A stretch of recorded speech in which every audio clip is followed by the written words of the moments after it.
So it takes a dialogue between you and your employer as to how that tweaking can take place and what will work and what won't work. And I think that both parties have to be open to that process and have to be open to what it means and understand it and know the legalities of it.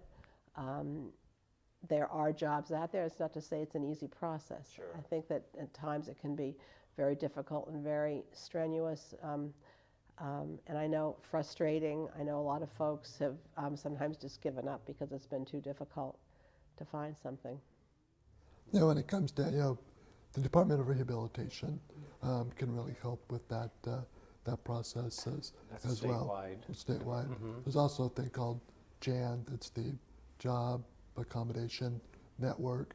But technology has really been our friend in returning back to work. Sure. And the more you can utilize that technology, the better off you'll be.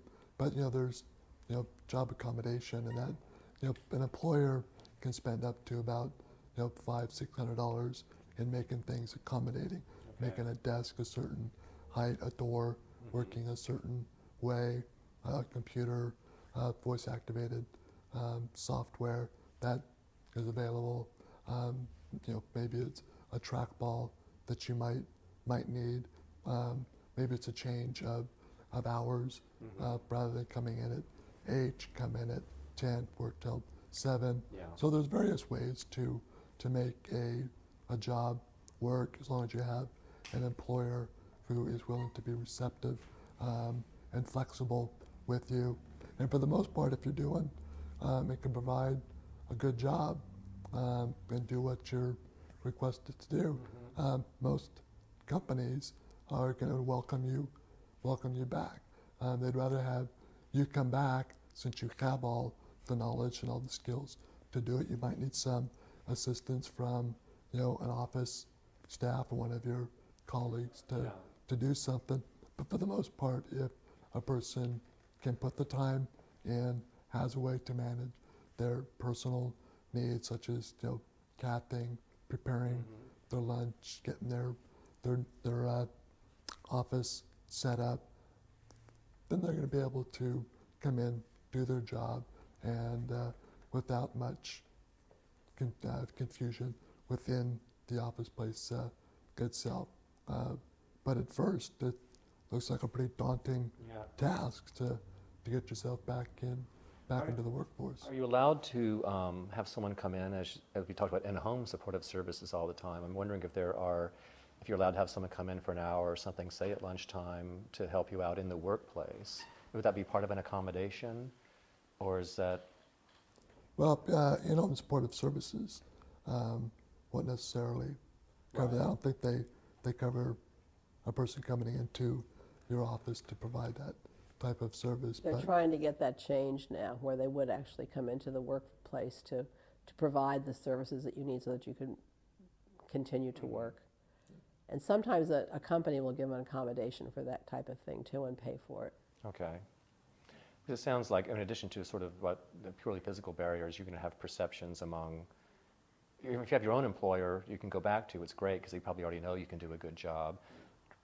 Changing careers and looking for a new job, then I imagine raises a whole raft of other issues of being, perceived as someone who can do the job and be reliable and show up and, all the various things that any employer looks at. Well, that's one of the things that, I always encourage people to do. When I went back to work, it seemed like a pretty daunting task to be able to, make my schedule, hire the people that can do it. But doing a informational interview and seeing how another person is able to manage their workspace can be very beneficial. And I encourage people to do that at any time they're looking at going back to work, even if they're going back to a job that they've done before. Talk with people about how they've been able to get back to work and work a full 40-hour day, or work an abbreviated schedule for the first 6 months until you really get into a rhythm that shows that it's going to be beneficial for both parties. You mentioned a couple of adaptive technologies earlier. I'm wondering if the sort of the evolution of the computer and so on has allowed more persons with disabilities or seniors to work from home, where that might not have been an option 5 years ago or 10 years ago. Is that Oh, making absolutely, a difference? yeah. It's, well, just as it is in the able-bodied community, or, temporarily able-bodied community, as we like to say, that, working at home part-time works because of telecommuting, et cetera. Yeah. Same thing with folks with disabilities. You can do that from home, too. And it does free up, eliminate some of those concerns that employers might have if you actually had to come into the workplace. So that is, but there's only so many jobs that are like that. Sure. That's the problem. And only so many different fields that are accommodating to that type of thing. Yeah. Now you can do your conference call, you can do your webcam work. I mean, there's, interagency networks that you can Yeah. go through. So you just got to find the right people to Right. work with and work with you, and it's going to be a success, a win-win for everybody. Yeah. But it's not really easy, but it is achievable. Okay. Well, thank you for joining us for this segment of the Better Care Forum. Please stay with us for further discussion of these issues. And I was thinking about what you said.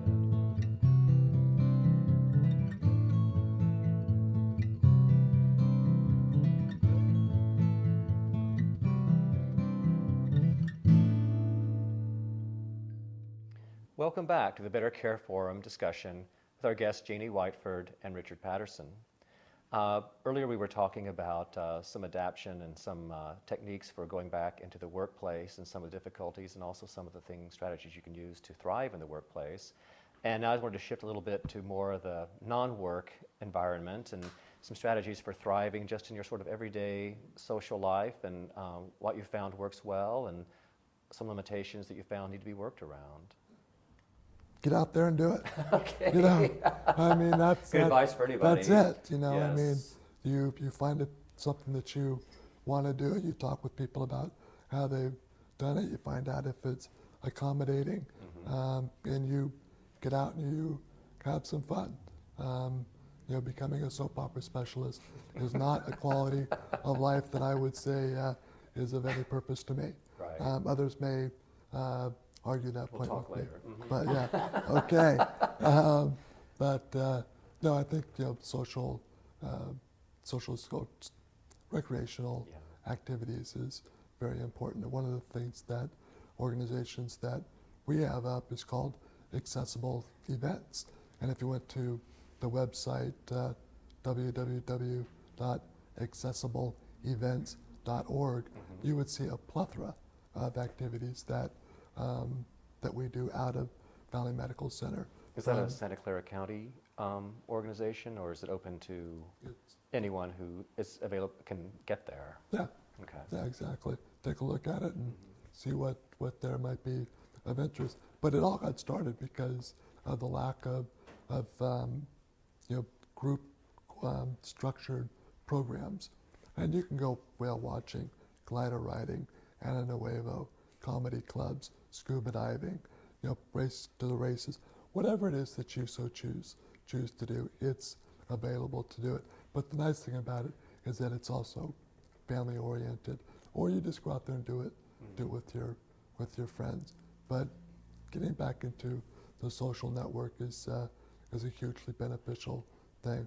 I always say, buy your tickets ahead of time, because the chances of you saying no after you spent $60, $70 on something are far less likely that The you'll. basic human strategy of greed, so let's There you go. harness that.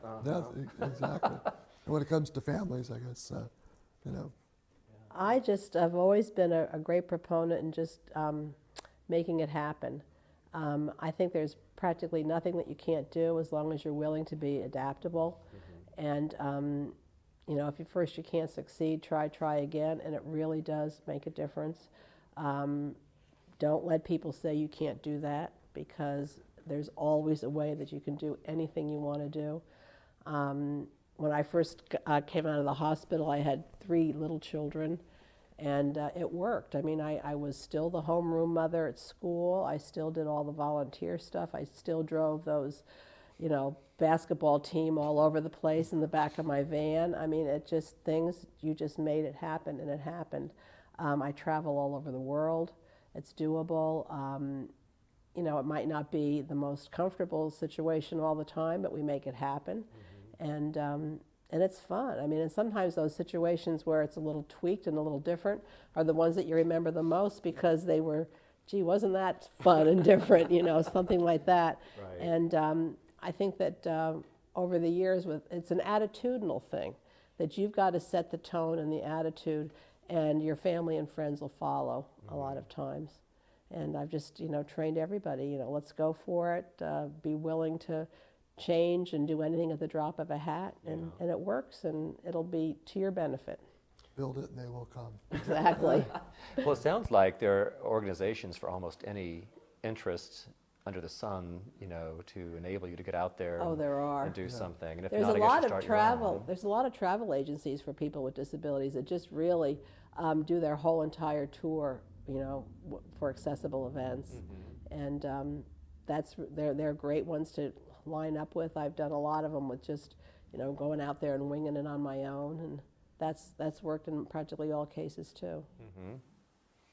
That's great. And how about just on a day-to-day basis? Do you find any barriers to, not physical barriers, but sort of, I don't know, people, restaurants or getting service or anything like that? Any different kind of treatment or? Yeah, I think Janie alluded to it, or you alluded to it earlier.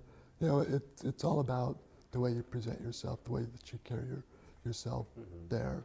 So you can go in there and not get the type of service that you'd like to have, or you can go into an establishment and act as if you own it or you've been there all your life.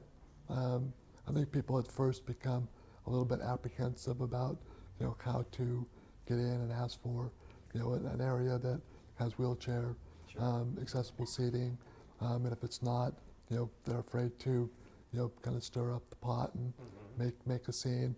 But until you start getting to that comfort zone where you're not uncomfortable stirring the pot and getting what you need to be comfortable, then you're going to find it difficult.